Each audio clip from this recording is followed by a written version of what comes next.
অপহরণের ১৪ দিনেও সন্ধান মেলেনি খাগড়াছড়ির মানিকছড়িতে অপহৃত দুই মোবাইল টেকনিশিয়ানের। পরিবারে বাড়ছে উদ্বেগ, উৎকণ্ঠা। এ নিয়ে বিস্তারিত জানিয়েছেন সহকর্মী নুরুসফা মানিক।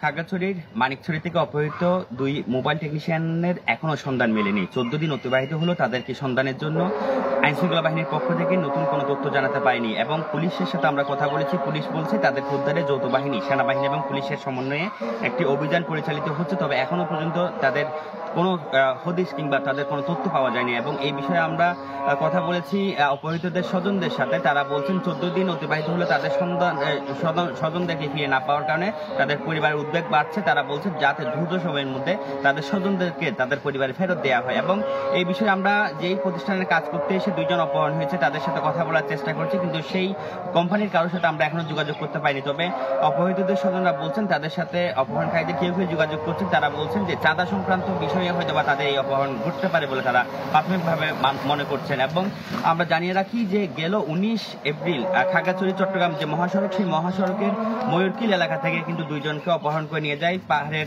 কোনো এক আঞ্চলিক সংগঠনের সশস্ত্র সন্ত্রাসীরা।